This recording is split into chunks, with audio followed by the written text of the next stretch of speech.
Episode of Mr. Allard's Neighborhood. This is the place where you're entitled to Brad's opinion. And now for your host, Brad Allard. Well, hey everybody, how y'all doing? Another beautiful day, another Tuesday. We have Victoria here. She's going to talk about the campaign as it comes down to the final couple of weeks. Of course, the early voting's already started, right? It's in progress. Yeah, I saw your picture. You already voted, haven't you? I voted yesterday. My husband went first thing this morning. He said he was the first person. After kid drop off, he went over there. I wonder how the turnout's going to be, because we don't have school board races. I know. And we don't have a mayor's race. And we just had a primary race. Right. We really have to get out the vote. Yeah. Well, particularly not just with y'all, but I am a very avid supporter of Dwayne Burns. And I'm going to be voting for him as well because I already did in the primary because I think we need better representation for public schools that we're going to get because Uncle Dan is not happy with public schools. I don't know what teacher must have frapped him upside the head or something, but he really doesn't like schools or teachers. But that's another topic for another day. So how you doing, Taylor? Good. Multitasking. Trying to get some graphics ready. Yeah, it's fine. That's fine. How are you? I'd called my plumber friend Matt Cobb last night. That's how a day I got. Yeah. Oh, so, that's exciting. that's what I said. But Good for local business, but not so good when it's your house. I'm sure it'll be a fair price, but it's, no repairs are going to be just, here's $10. No, but that is, Matt will do a good job and it'll be a fair price, but it just is what it is. Yeah, sorry. At least I know somebody to call, right? But here's some people to call, too. Let's talk about the sponsors. Our Place Restaurant, of course. How did you do in that pancake eat-off?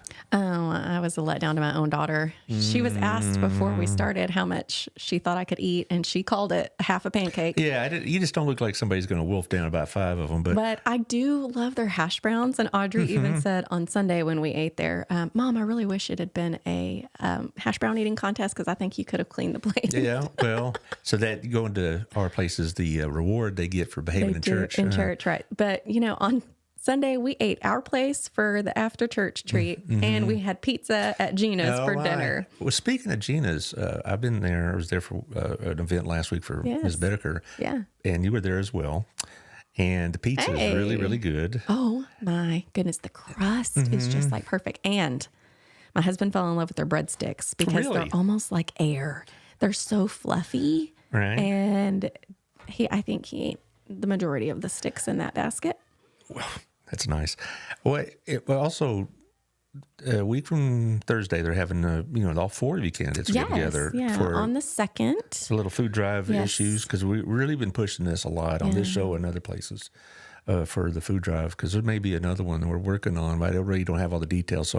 But there's going to be other opportunities for this. May 2nd, 5 to 7, we will, I believe all the candidates have agreed to be able to make that evening where we will gladly accept canned food, dry food items for the Harvest House, and we will. And Brandon Crisp says Dan will also be there. Yes, that's good. All the candidates have committed to it, and so we will be there to answer any last minute questions or fill you in on city business and city stuff, and collect goods for our neighbors. What do you bet Marty Pereira is going to be there? Oh, I bet he will. Yes, he will. If it involves food, doesn't it bring out a good crowd? That's right. Well, anyway, so that's what's going on with the world of auto is those going on. We had a big Sunday school lunch. We get together once a month to socialize, whatever. We did it at our place on Saturday, and they really got it all together for us real quickly. A nice little group. Just the staff, they're just amazing. They really they're just so friendly, so on top of it. Both restaurants, they just really do an awesome job. Speaking of awesome, we've got Wild Cigar. They got a bunch of events coming up. They're one of the major vendors of cigars in this region, not just in Burleson, certainly. Chris and Nathan have a lot of contacts in the cigar world, and they got some events coming up for dealing. And also was it last Sunday or the Sunday prior, actually, for that Harvest House event? Yes, They had a really nice gift for the drawing, which was a mini humidor with several cigars already. That's a pretty good gift. That's a huge win those right cigars are they're really fine cigars. Okay, so it was a good gift to get. I wish I'd have won it, but of course it is so nice in there. Yeah, it is. And And the humidor is just impressive. you going to get Philip to start smoking? Probably not. Okay. I'm okay with that. Well, smoke around the house. Yeah, that'd be great. Thank you. Also, Tiffany Nico, I saw her yesterday at the mailboxes or at the post office. And she says next month's magazine is going to be with Hughley Health Center and Women in Business type And it of will thing. have, that's what I was going to touch on. It will have features from women throughout our community that were nominated for their leadership and the things they do for the community, the things they do in their business world and business circle. There was a mix and meet and greet event at Beautiful Evolutions Photography Studio. Is that the Melissa Mathis? No, Brooke Mathis, rather. Mathis, yes. I got the So two we had that. names It mixed was up. really neat. All the ladies that were nominated were invited. It was phenomenal. So I can't wait to see the little features in her upcoming magazine. Well, it's always good and, well done. It goes to 30,000 homes, so a lot of people see it. Also, Gala and over at Southern Gym, they got this big deal going on May 4th. But that day is a real big day, isn't it? That is a big day in our There's community. four different events you can go to. Starting in the morning, you can go vote. And then you go over to a City on a Hill with Crazy Eights, which I will be talking with Liz Hargrove about on next Thursday's show in a couple of days. And then you can go to Gala's Kentucky Derby Day from 3 to 7, and they've got all the stuff for giving away. They have this event for Wings of Hope, which is an equine therapy group, and they're going to be on next Monday, so I'll learn about that. Good. Allison?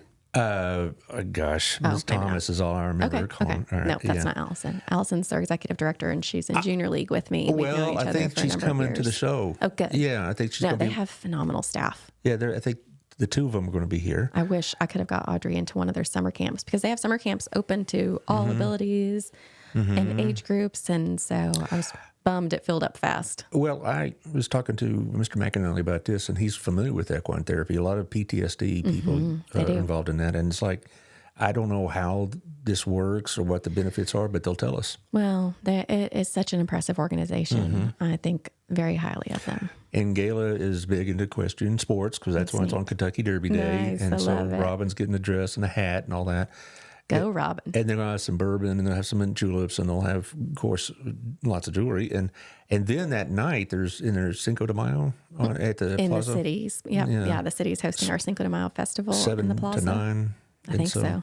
By that time, you'll know the results. I Oh, hope. let's hope. And so I think they came in about 9:30 last time. yeah, is that when you jumped up and gave your husband a couple of kisses? Yeah, I said, we did it. Holy cow. I saw you jumping and giving it. It's like, that's pretty sweet, I The thought. kiddos. Yeah, it was really fun. Yeah, well, okay. You give Philip another kiss if you win, because I'm sure being the spouse of a Being candidate the has supportive spouse. Yeah. Wow.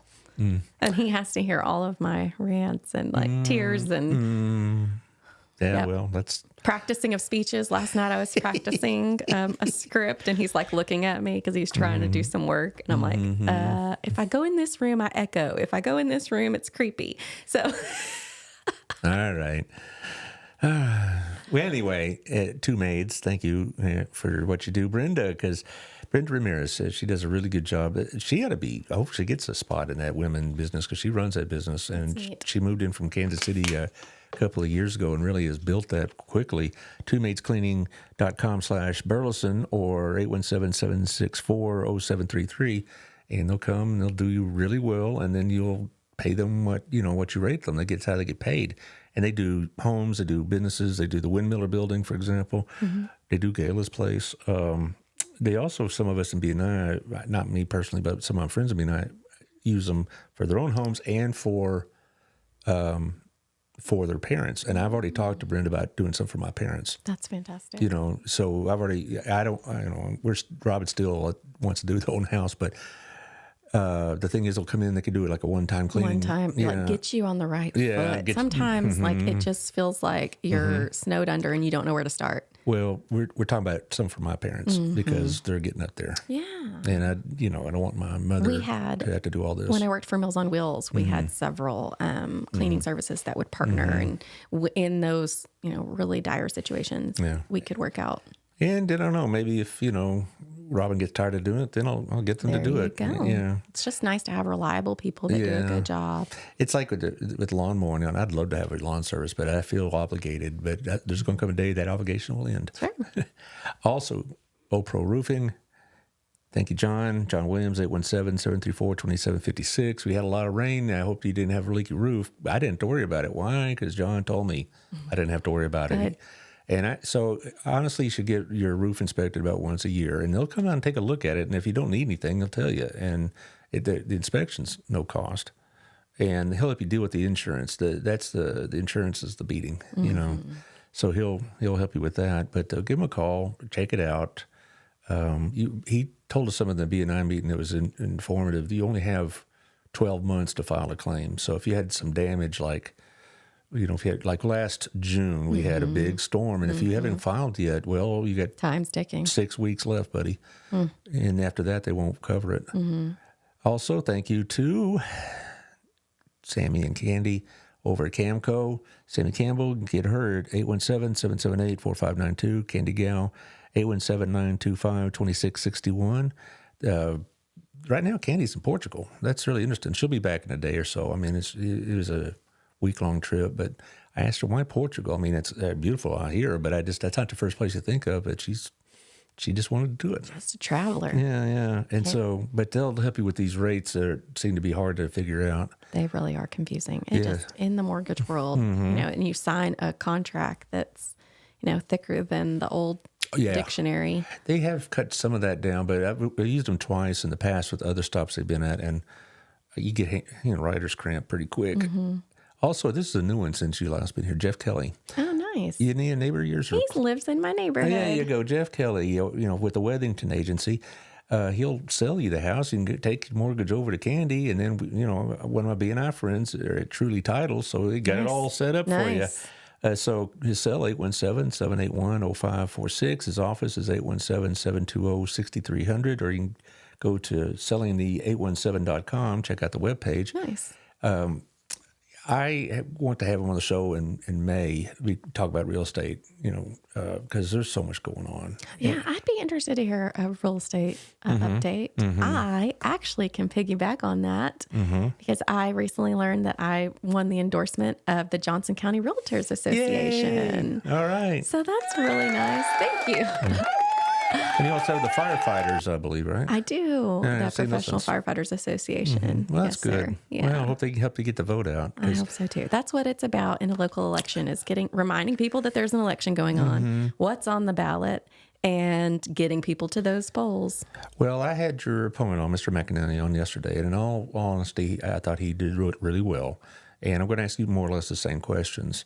And I preface all this is that I'm really pleased that in your race and in the other race between Ms. Bedeker and Mr. Crisp, it's all been exceptionally cordial between the candidates. And so it's refreshing, right? It is, you know, and I would say that anybody that's trying to stir up the mud is doing it all on their own, because I don't think either you or Mr. McAnally or anybody else profits from that, and they would not want that have these things said in their name.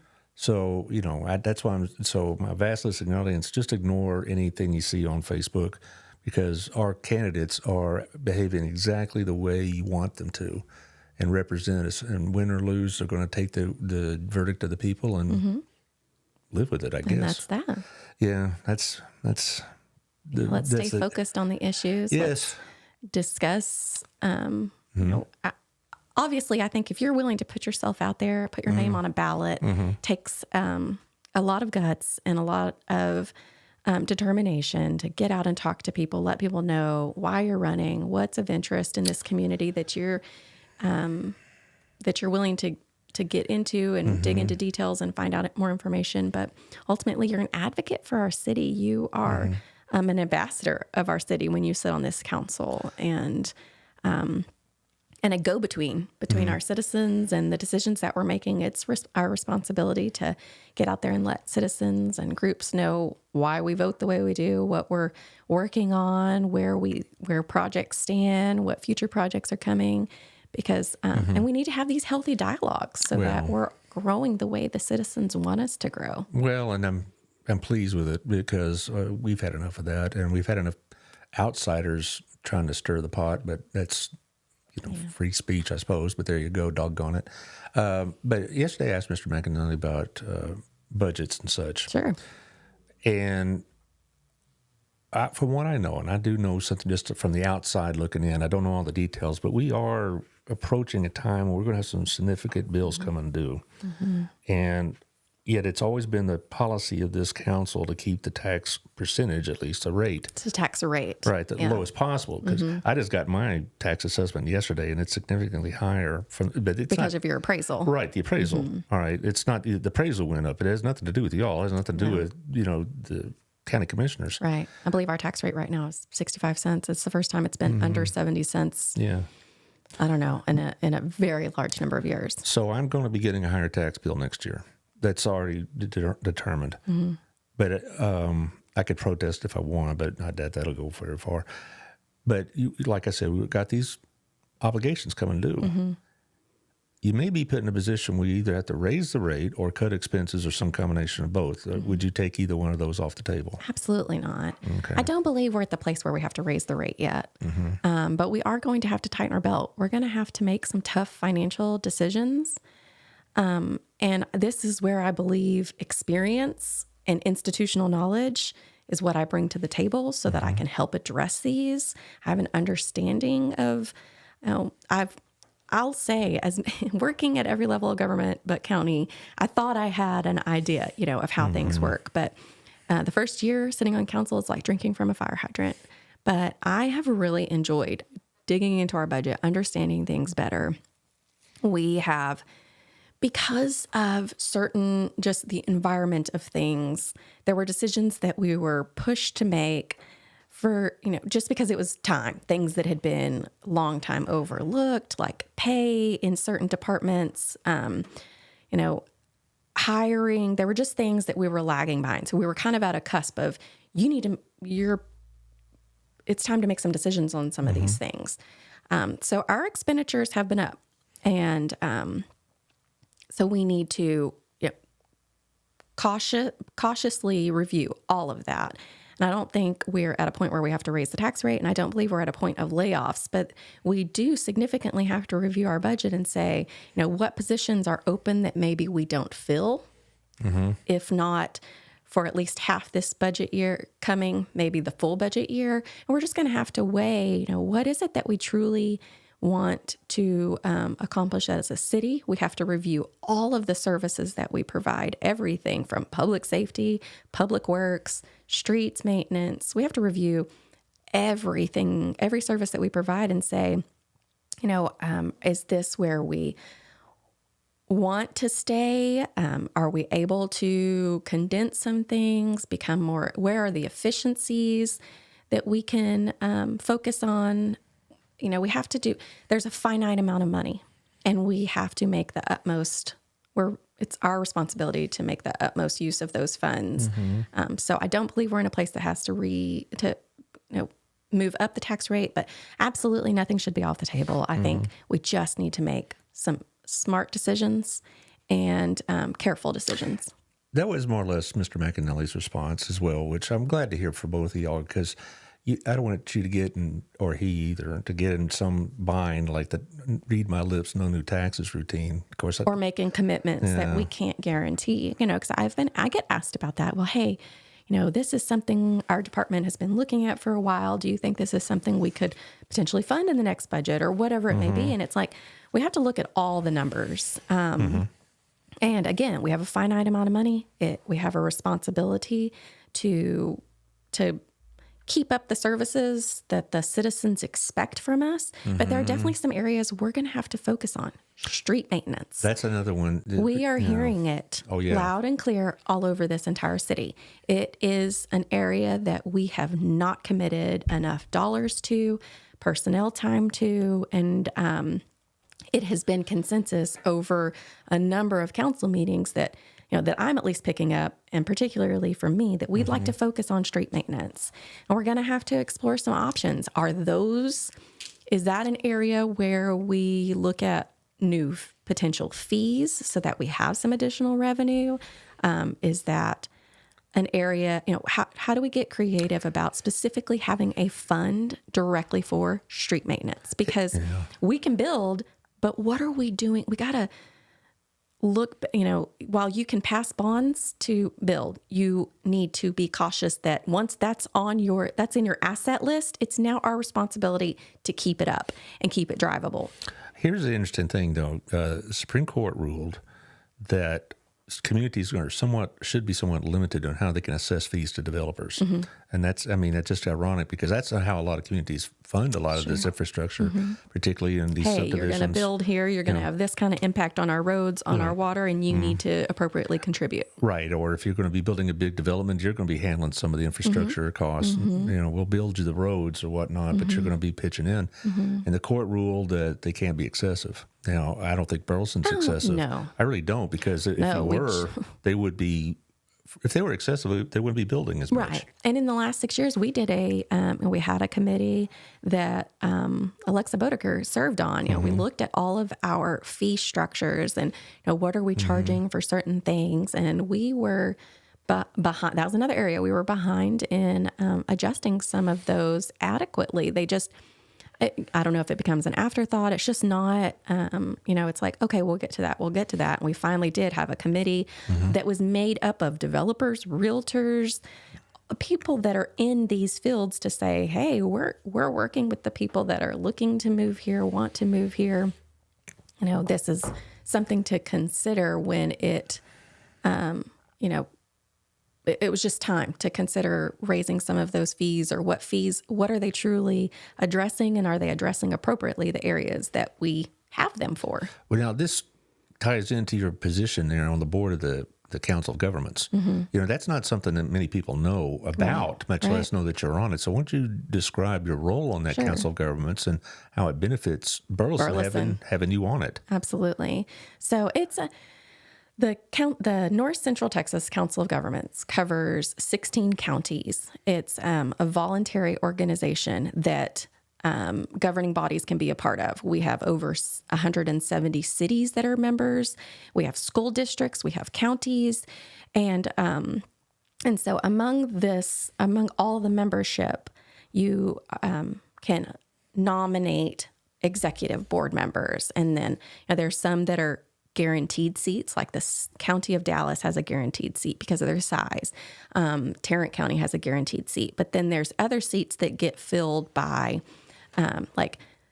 they're divided up. So right now, for example, we have a seat that is open to a county of population 75,000 to something, and there are a number of us who are going to be nominating Judge Bodeker to fill that seat.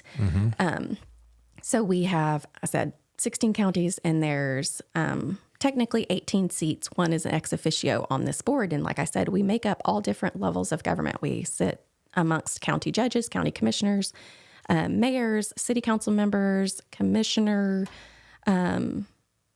city commissioners, and of the like. So it's all elected officials, but we are looking at items regionally. So this executive board looks at it's the purse holder for all of to be clear, you're on the executive board. You're not just a member in attendance. No. So we're all considered executive board members, but I'm also in leadership. So I'm currently serving in our secretary-treasurer role. And if I can keep this seat on council, then I will move up. It's just once you're in leadership, you move up the steps. And so this coming year, starting in June, I'll be the vice president of that board. And then, so in 2 years, I'll be president. I'll be the first female president of the COG board in 10 years. And I stare at all the pictures on the wall and all the plaques of all the previous presidents. And to my knowledge, there has not been a president from Johnson County. So these are some really big opportunities for us. But essentially what it is a seat at the table. But that seat isn't guaranteed to Burleson. No, it's not. So I don't want to put this out in the universe, so to speak. But if your opponent does win, it doesn't necessarily my seat mean, goes away. Yeah, we your lose seat goes it. away. We lose a seat. I knew of the COG and its purpose and what it was set up to accomplish from all the other government hats that I've worn. I attended numerous COG meetings over all of my professions because the COG doesn't just work on one particular area. It's policy over in a multitude of areas, everything from area agency on aging, healthcare, 911. They have a police academy that our PD officers are trained through. We send them through the COG Police Academy. The COG oversees, they have transportation. That's a big piece. Right. And so essentially the state and federal funding, because nationwide, Burleson, Texas, for example, may not stand out in Washington, D.C. to all of those other representatives from across the nation. But so, to give representation, to give a bigger voice to some of the smaller communities across the nation, there are metropolitan planning organizations. And so our COG serves as that role. And the federal funds come to that metropolitan planning organization, and then they divvy up based on projects that are presented to them, like where those funds should go. Mm-hmm. So it's kind of like the conduit for those federal and state dollars. That so COG your position there sends money to Burleson. Correct. Okay, that in a nutshell, it enables us access to those federal and state dollars. Mm-hmm. But we have to put ourselves in the position to be competitive for those dollars, because just as much as we're competing nationwide, we're competing within our region. And there's going to be some communities that their projects are further along than ours. And this has been an educational time as a city and as a county. The Mayor Fletcher has really focused on relationships throughout our county, throughout Johnson County. And he has brought us together, and we have really good leaders in Johnson County right now. And so the county judge, through lots of conversations, came to the idea that we needed to have a county-wide master thoroughfare plan. So we put together a steering committee, and myself, Dan McClendon, and Alex Phillips from Economic Development sit on this steering committee. But we're just three representatives from the entire county. And we're having these discussions about being on the same page so that, a road that starts in Burleson may not just end at our city limits. It goes on into the county, then it may roll into TxDOT territory. So it's, saying that Burleson taxpayers alone should bear all the financial responsibility of some of these road improvements, expansions, and such is just not fair. But if we come together as regional leaders and say, hey, this project, the city of Burleson, the county has put forward dollars. So it has now been designed, for example, the environmental has been performed and the right-of-way is all purchased. We just need help with construction dollars. We then become competitive for those dollars that are sitting at TxDOT and national dollars that are sitting with the COG. And the COG can say, look, Burleson and Johnson County are more positioned to get dirt moving right now. So let's move these funds over here for now. And the next round, maybe this other area will get those funds. But the biggest benefit of sitting on a regional board is that we're sharing ideas, we're not recreating the wheel, and we're supporting one another, because the growth that's impacting Burleson isn't just impacting Burleson, it's impacting Joshua and Keene and Crowley. Yeah, and so Godly, certainly. We can't operate in silos. So the seats on that COG board are extremely competitive. And I said, I think I was going down this path and veered off, but I knew about the COG and I heavily pursued it to have a seat on that board, because I know what I bring to the table. I have so much background in multiple levels of government. I was familiar with the COG. I know what their mission is, and I truly enjoy the opportunity to serve on it. And so because of that, it gives us a seat at the table. And I think anyone who knows me knows I don't just sit silently. I come forward with questions, and I want to understand things better. And because of these, it's relationship building. It's understanding, give and take of what can we move forward that maybe someone isn't prepared to move forward quite yet. And advocating for our city and advocating for Johnson County. And because of that, we now, we've had, through conversations over a year, we were able to secure the design dollars from TxDOT for 174, the expansion of an additional lane from Elk Drive to Wicker Hill. That's something that we've known we needed to do. But it was finding additional dollars. And TxDOT, with these conversations with COG can say, hey, look, this project, they've done these pieces, but they need a little help here, and we can help them because these dollars are readily available, and this other project isn't where we thought it would be. You mentioned relationships earlier, a couple of minutes ago. Your relationship with the mayor has changed because of this, right? Yes, agree. You know, now I'll be candid. First of all, I haven't spoken with the mayor, so I'm not going to put words in his mouth about an endorsement or anything like that. But when you first got on the board, I think he viewed you with some skepticism. And now, last week, you were on his show. I was on his podcast. Yeah, so yeah, Look at us. There you go, just happy, smiling group. What do you think has changed, caused this relationship to change to one that obviously he's comfortable enough to have you on his show? Yeah, I think we have acknowledged that we're working toward the same goals. We're both sitting in these seats because we care about this community. And he's recognized how important relationships are throughout the county, throughout our whole region. He has mayoral friends all across the area. And we can do more things for our community if we're working together. And I've really enjoyed getting to serve alongside the council members that I do, and we're able to accomplish more. He supported my application to that COG board, and the COG board is selected by past presidents. So, having those relationships that he did with other mayors throughout the region who have served on that in the presidential role on the COG, made phone calls and supported my interest in that.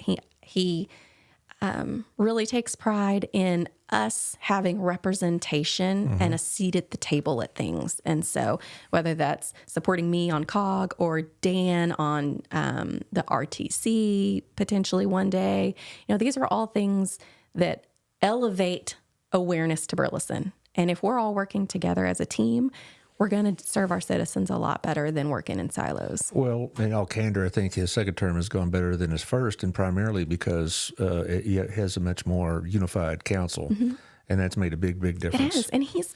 And it's funny how much we tease. Sometimes it feels like the first year and a half of my term was just, it was just drama. Different. Yeah. And now working together, what we can accomplish, there's a sense of pride there, and he definitely exudes that. I enjoy working with him. We've had a developing friendship, and I truly appreciate what he does in his role. I'm glad because we don't need drama on the council as a community. We got too many other bigger things to do. So many big things, and honestly, when we are swept up in things that are trivial, we're not focusing on the wins. And our community has a lot of wins. We're growing. We're dynamic. We're focused on bringing things that the citizens want to this community. But we are, and the best part is if we're all working together and we're working toward the good of everyone, then we're much more apt to make better decisions versus that first year and a half of my term. I can honestly say sometimes it was like, gird your loins, like be careful what you say, because then even if it was the cure for cancer, sometimes if it was a particular person who proposed it, well, then there were 2 or 3 voices that were going to come out against it just because of who proposed it. And that's just we weren't making good decisions for the city. Well, I also kind of switch gears a little bit concerning the city. I asked Mr. McAnally about the liquor election that we're going to have in November and he was for it. And but we tried to talk about it last time, but we spent most of our time talking about other issues. But what's your view on the liquor store situation? Do you like to see it happen or not? Or it is up to the citizens. I have heard loud and clear the restaurateurs in Burleson, in our true city limits, the struggles that they have. And I did touch on this last time. I remember because I said, even if you're not drinking alcohol at a restaurant, it is a part of what you're paying for. Right. All of their expenses are equated into, the cost of food, the cost of alcohol, all of that is equated into what you're paying for the taco plate.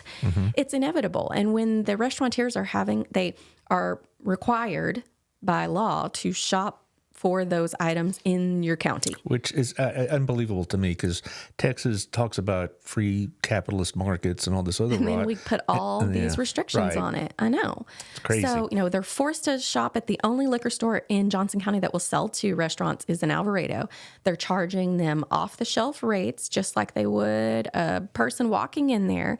And that's going to hurt the bottom dollar of a small business, a small restaurant that's trying to bring something neat and different to Burleson. Burleson. It affects everyone because when you shop there, even if you're not drinking, if you buy a burger, you buy a taco plate, whatever it may be, it's in your price. It also limits the quantity and or availability. Mr. McNally mentioned he wanted a particular a drink at Wild, and they didn't have the liquor for it because the guy in Alvarado doesn't carry it, or didn't bother to order it. Yeah, sure. And they'll get around to it, and and Chris and Nathan have told me about this over at Wild that they'll deliver when they get darn good and ready. When it's ready for them. Yeah.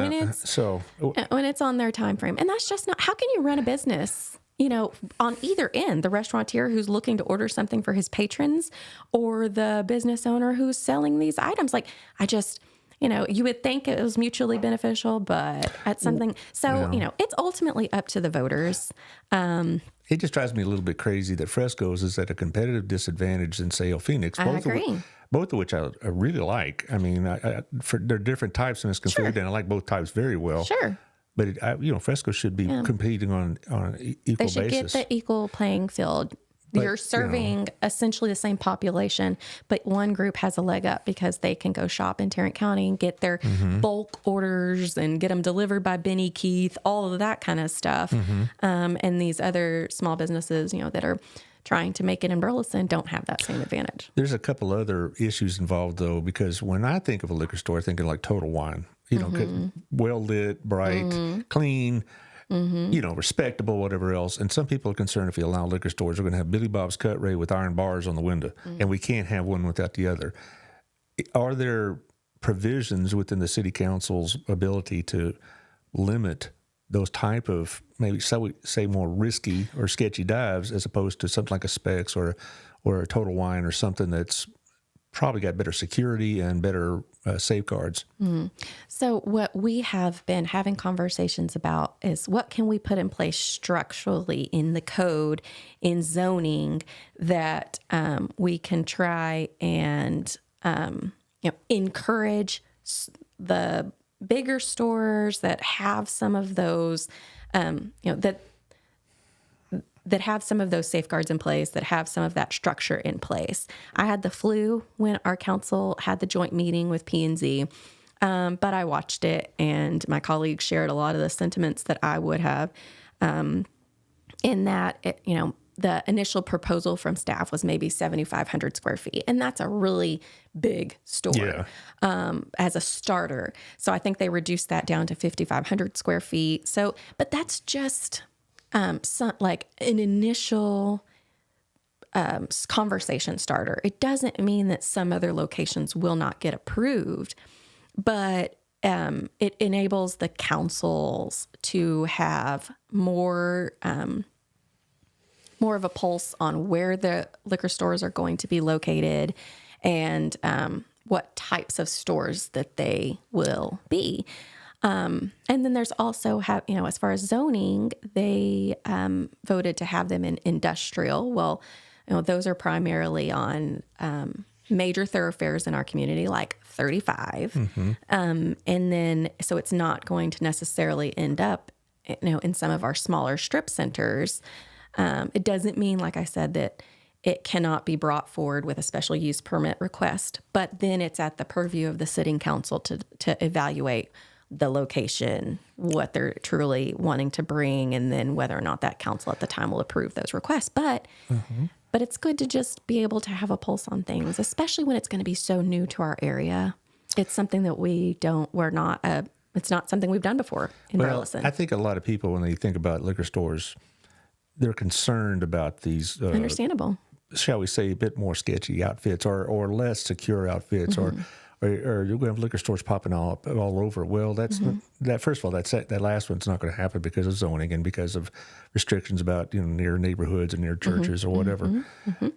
I have read criticism that the fact that y'all are only going to be really promoting or courting stores like Total Wine, big box stores, as opposed to mom and pop stores. But again, this is to say that's just a starter for the conversation. And by the way, just because it's mom and pop doesn't mean it won't be 5,500 square feet. Well, but that's a big family. It is a big family, but I mean, but it doesn't. That's not the stopping point. It just means we can evaluate them more on a case-by-case basis to ensure where they truly want to be located is an appropriate location. And we're looking at all the things around them, what neighbors they might have, that kind of stuff. And so it's not to say that some smaller liquor stores may not, if this passes in November, and it's coming to voters in November, our citizens will be able to decide whether or not we will allow liquor stores in our city limits. But should it pass, then it doesn't mean that some of these other locations, smaller locations, won't exist. They'll just have to come on a case-by-case basis to say, hey, is this, this is why I'm looking at this spot. Can it get approved? I would be interested to see how much additional revenue that liquor depot brings Alvarado. And there's also a concern, as a city, a fan, aficionado, what do you want to say, that another liquor store like a Total Wine open up in Joshua, and the restaurant's needs will be taken care of, but we're not going to get the revenue. And so that's one reason, if I had a ability to vote, I would vote for it. And also, I think it's also a bit hypocritical because I go to Total Wine and such, and it's, so why would I not want to have that closer? But there's another semi-related issue, and that is some people are saying Old Town are getting too dense with alcohol-serving establishments. Like there's supposedly this Capone speakeasy that's on the roster for to be discussed. And then, of course, you got the establishments that are already there, and one just opened up at the steakhouse. Do you share that concern that we're turning Old Town into basically, a place where maybe too many alcohol-serving establishments are there? Well, I'd like to see a variety of things offered in Old Town, everything from shopping and eateries and things to do, entertainment. I think we have a thriving Old Town. It's definitely something to be proud of. And if someone's willing to go out on a limb and bring a business, start a business in Old Town, I think that's really brave. And it takes a lot of guts, a lot of financial investment. A bunch, yeah. And so I'm not going to say, that I'm just going to say that I think the more versified opportunities that we have in Old Town, the better. And we should be focusing, when we're highlighting space as it becomes available, recruiting and being proactive about having conversations with things that would be unique to Burleson, would bring something to Burleson that maybe we don't have yet or have enough of. So, and our economic development team does a phenomenal job at that. Yes, they do. They hear loud and clear. They see all these posts on social media that say, I want a this, and then they really work. Sometimes we're a fit as a community for some of those places, and sometimes we're not. And sometimes we've been working on these for 10, 15 years, and then they finally, like Alley Cats. Back when I worked for the city in 2010, that we went out to Rockwall and spoke to an entertainment, bowling, games, all kinds of stuff. It was a place called Shenanigans. That was a long time ago. And so, kudos to this team that does not get deterred when they hear, no, they just hear, maybe not right now. And they keep going. And that's where, the dialogue with the citizens, what do you want to see in Old Town? What do you think is going to fit? Yeah, we got, of course, Heimer Zoos, and then they got this Twisted Sisters bar coming in. Yes, I'm so excited. Yeah. Pizza! Yeah. Well, we already have pizza. I know. No. But I can never say no to more pizza. Yeah, I know. But the concept of it is just cute. It's something out of Midlothian, and I picture Midlothian a lot like Burleson. We have the same type of makeup as far as a community goes. And so I think it would be a cute fit for Old Town. But it is fun to see the joy of people wandering around in Old Town, shopping, eating, enjoying family time. My kids and I went to the farmer's market on Sunday, and this is Sunday? It was Sunday because of the storms all day Saturday. Yeah, it was just a one-time off. They asked if they could move it. Okay. And the turnout was still phenomenal, and all those really neat vendors of micro businesses, people that are just coming up with ideas in their garages. I think it's so cool. Oh, the farmers market's one of the best things we do. I know. And then we got, of course, coming up around Memorial Day, we have the honey tour that the chamber's putting on, and then And a carnival. Carnival. It's coming back. I think that's going to be our staple. There's just so much more than when, Oh my gosh. when you were younger, when I was younger. I mean, I remembered when Chili's opened and the line to get in was around the restaurant. I was telling other people, I've said this several times on the show, including my guest yesterday, is that really was kind of the catalyst to get things going. Because people said, look at that. I remember also even though that's Fort Worth. Yeah, right. I know. But I remember also when we had the beer and wine elections about, 15, 16 years ago. And I think that made a big difference because, people that I was around said, I don't know if I want this in Burleson. I said, wait a minute. I saw you at Chili's last week. That's how we got HEB. Yeah. I mean, HEB would not have come to Burleson had that election not passed. Oh, of course not. And so it impacts businesses, and particularly businesses that are looking at us. For a little while, I was really hopeful about a particular business, but a piece of it includes a liquor store. Costco, right? I mean, I'm not going to say Yeah, okay. Wouldn't it be awesome to have a Costco? Sam's does okay for me. I love Sam's. I shop at both. I bet you a whole $1, though, if this passes, Sam's will do the same thing Costco did. Have you ever seen a Sam's that has a liquor store added? I've never seen that. Wait till they start seeing business go to Costco because of it. The thing is, Costco is not the owner or seller of that liquor. They lease that space out. Right. And so I could see something like that. But if they don't, fine. But, That's fine. Yeah. But gosh, I love Costco. I do believe, and I'm just going off memory, I do believe that Walmart, among others, have advocated being able to sell liquor in their stores. I remember many, many years ago, I went to Chicago, and they were selling liquor at the grocery store. At the grocery store. When I lived in Boston, the grocery stores have liquor in them. It's not. Yeah, just like, wow. It's just different. How each state. Also, the department stores. Okay, that's strange. Well, it's not cheap stuff. Oh, right? Of course. Oh, I see. They're probably doing the cool lines and stuff like that. More expensive lines, but it was there. Yeah. But we walked in, had like a little greasy spoon for breakfast, Robin and I, like at 8:30, and they had full bar open, and I'm like, okay, it's like having liquor at the Waffle House as opposed to of course, there's no liquor there now at all. But you think about, I love shopping at Old Town Provisions for menswear stuff. Philip has some of his favorite shirts came from there, and. That when the guy goes to shop there, they've got a whole display of different whiskeys, and they'll pour a gentleman a drink, and while you're shopping around. It does loosen up the wallet. Every I used to serve on several fundraising boards and commissions, and the ones that served alcohol definitely made a lot of money. The black and white gala for THR, it does sometimes loosen those wallets. Oh, sure. And then you get more fun and more competitive, I guess. Hey, if you're bidding on that, I'm going to bid more. Well, if I had to guess whether it'll pass or not, I think it'll pass, but it won't be by a landslide. Yeah, because I just don't know. Well, we've grown a lot even since the last election of this type, 15 years ago. And I think a lot of people have seen the benefits of it. And we didn't have, back in 2009, we didn't have Fresco's, we didn't have Texas Bar or Spice Rack or you name it. And we didn't have anything like that. And so this allowed for those to come in. I think people are now used to it and expect it. And if they believe that it'll be helping these restaurants and lowering their bill a little bit, I think that'll make a difference. Now, there will be people that are concerned about, law enforcement and all this other business, but that's legitimate, certainly. Absolutely. But NRPD does a great job of huge brag, but just yesterday on social media or the day before, I saw Fort Worth PD is rolling out a bike patrol in the stockyards just now.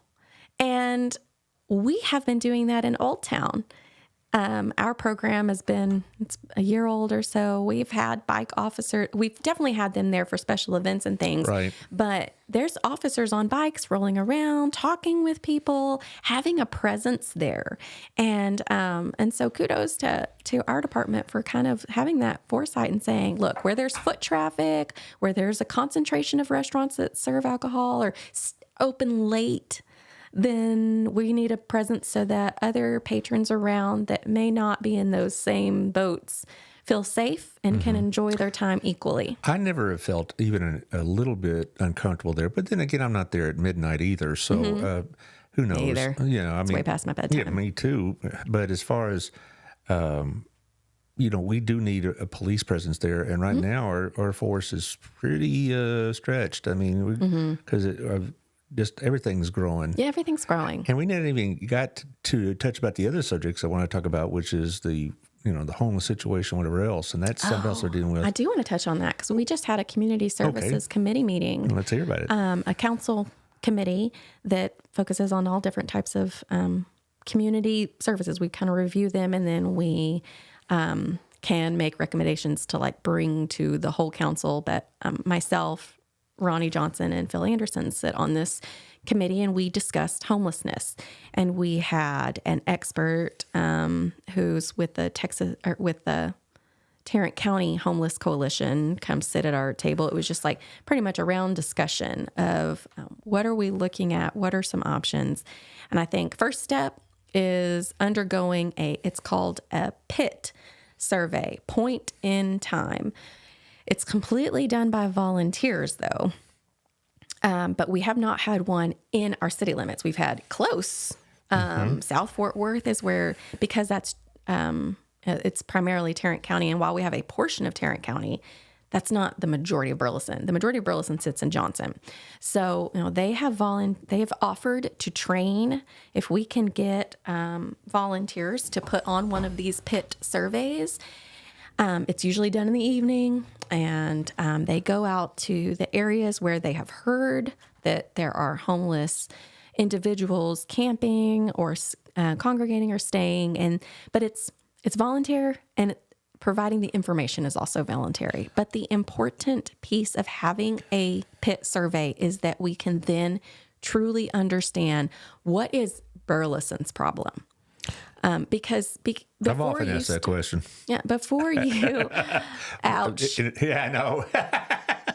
You just put it right there for me. I did. I'm sorry. I served it up on a silver platter. But, before we can start throwing resources, ideas, funding at things, we need to understand what's Burleson's.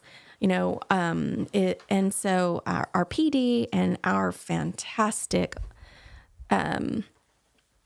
victims assistance program, Stephanie Beard, right. She has so much heart and compassion. She could not be in a better position to serve our community. She's just phenomenal and brings so much heart and understanding. And so, she has her data on how many calls she gets and repeat calls. And so some of those numbers were pretty, were large and important to bring forward. So all of the presentation is available online on the city's website, because all of our meetings are public. And so you can pull up that presentation to get some of those stats and information. But ultimately, the conversation that was had between us committee members, city staff, people that are working in and around the homeless population and giving, we have to, I believe as a city, we should be the facilitator of these discussions. We should be bringing all of these different groups, associations, organizations to the table to say,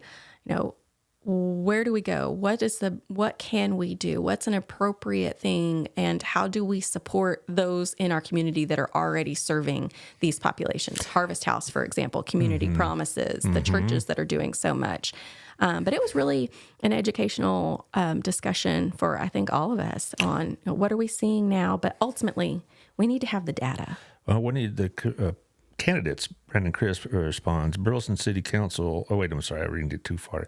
I agree with Victoria. This is similar to my discussions with other cities in the Metroplex. We need data to understand and make an actionable plan on how we can move forward.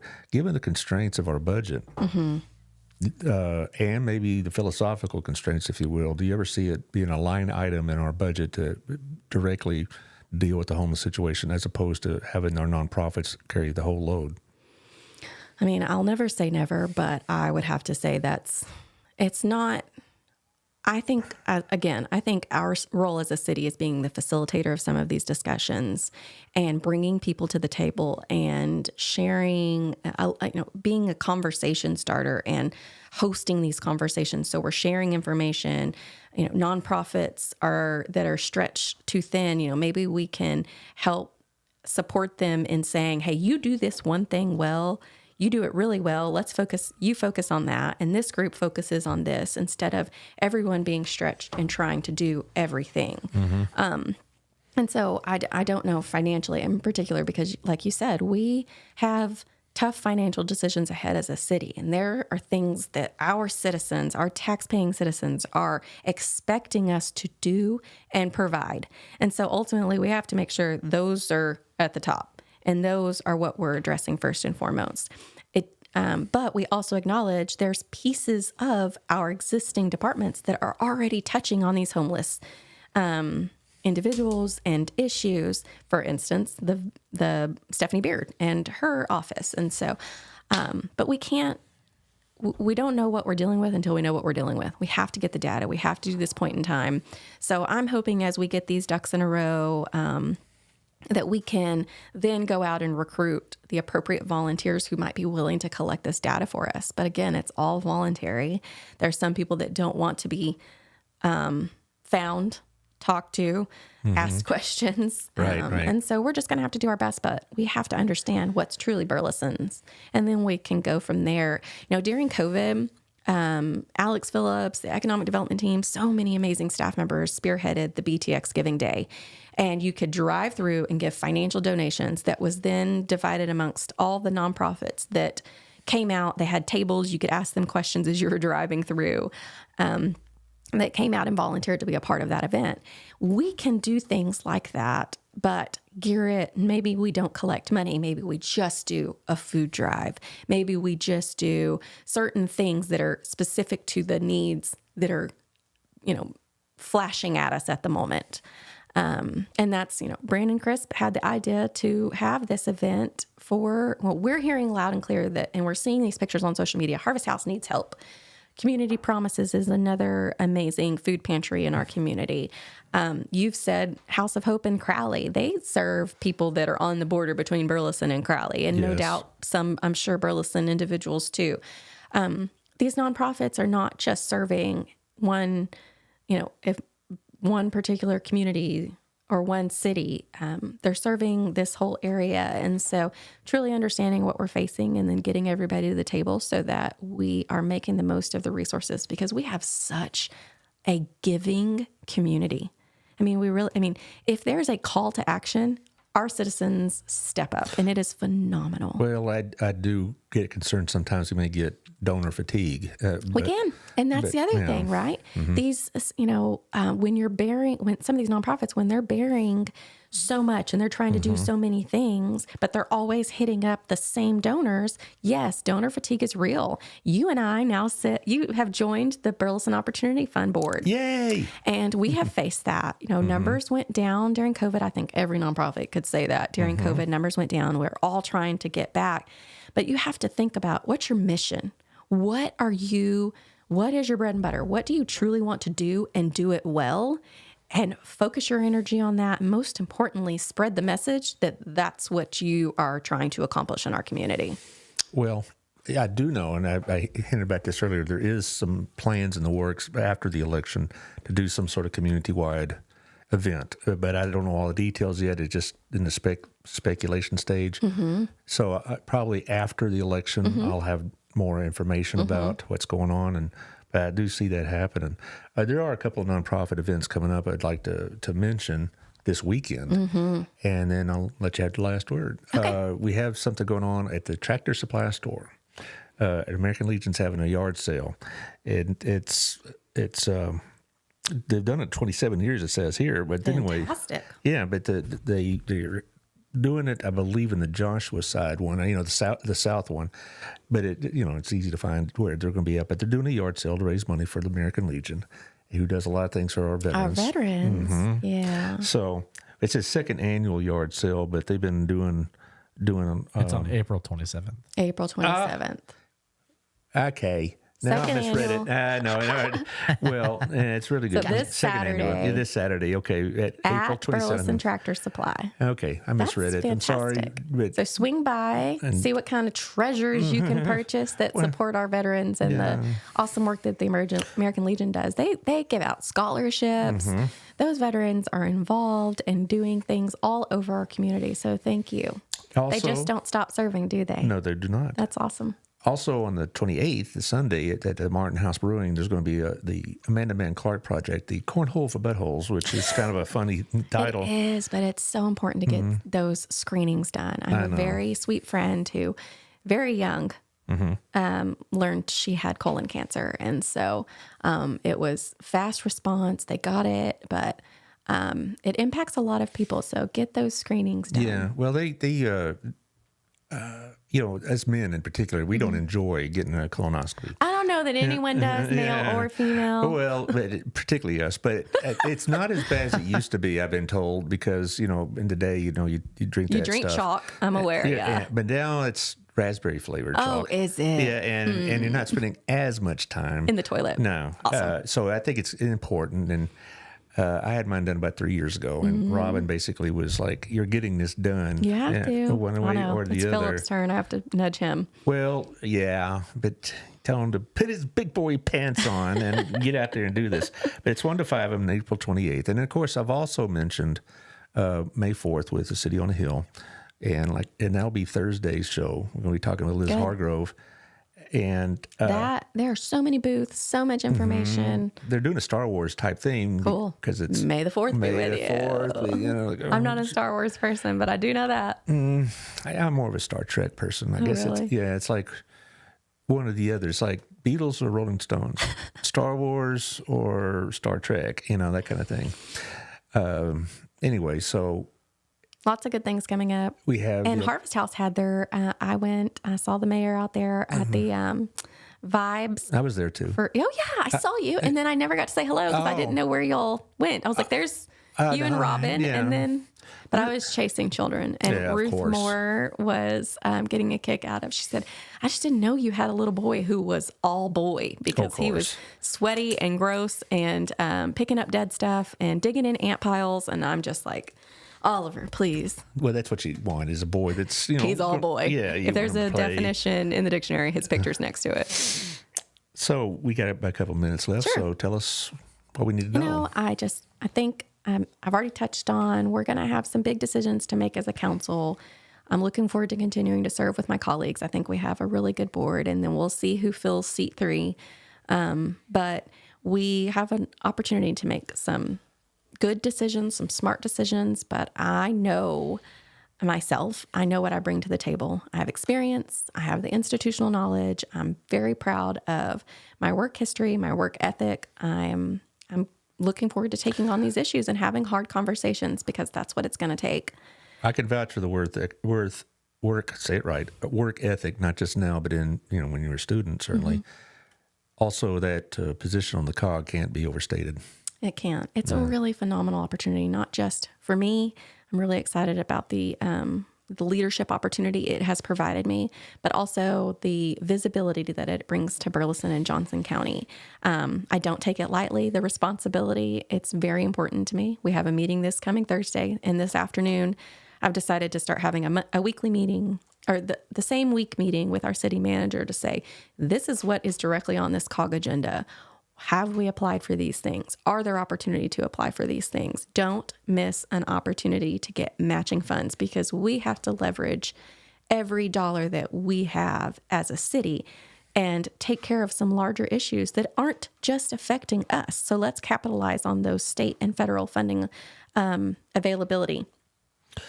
Well, I'm excited to continue serving, and I hope I get that opportunity. Next time I'll see you will probably be at Gina's. I plan on being there a week from Thursday. All right, on the 2nd. And are you going to be hanging around the voting area on May 4th? I'm sure I'll stop with by your children. with my kiddos. Yes, Audrey is a very aggressive campaign manager. Yesterday, I swung by the bank to deposit some money, and Kelsey Anderson was getting out of her car, and Ryan Anderson's wife, and Audrey rolls down her window, and she's like, "Vote for Victoria Johnson." Yeah. I'm like, does. That's what I need, though. Somebody to nudge me. If they don't have a sign, she wants to know why. But it's been fun. The kids are in a very different place from the first time I ran. She was 5 and she cared, but now she's invested. And brother, every time he sees a sign, he says, "There's a Victoria Johnson sign, Mommy. There's a Victoria Johnson sign." He reads every single one of them to me, and it's I'm fortunate to have the family support that I do. My husband went and voted this morning and was proudly displaying his I voted sticker. So go vote. Please, please, please go vote. Polls are open this week, 8 to 5. All early voting and election day is taking place at the sub courthouse. So everyone should be really familiar with that location. It's easy to climb up the stairs or take an elevator. It's on the second floor. Everyone working there is phenomenal, helpful, kind, smiling faces. Go vote. And you hear the music, don't you? I do. Yeah, you know what That's that my means. wrap up. Yeah. I appreciate what you're doing for our city. Thank I really, you. and what you've done for our city all these years, even before you got on the council. Even before, Yeah, and I wish you the best of luck. Thank you, I sir. hope it's in the hands of the people, right? It is. And I hope it all turns out the way it's supposed to turn out. Thank you. And on behalf of the citizens of Burleson, I really, really appreciate the type of campaign all four of you have run. It's what it should be. Right. And so, guys, you heard the call. It's time to go out and vote if you can. So, anyway, like I said, Thursday we're going to have Liz Hargrove from Crazy Eights. I don't know who I got next week exactly because next week is kind of at loose ends. I do know now. Josh YSD is having elections. They're having a bond election. Yeah, and good. So you're going to have somebody on the show? Tuesday, I'm going to have two of the candidates, and then Thursday, I'm going to have Leah Wright on for the pro vote, yes vote for the bond. So good. That's information that's important to get out there. Well, since so many Burleson people go to Joshua schools, and you bet it is. Thank you, Taylor. Thanks, Oh, Taylor. I hope we don't cause you to be too far behind your schedule, but we'll see y'all in a couple of days. Be sure to share this with your friends and family and cohorts. We'll see you then. See ya.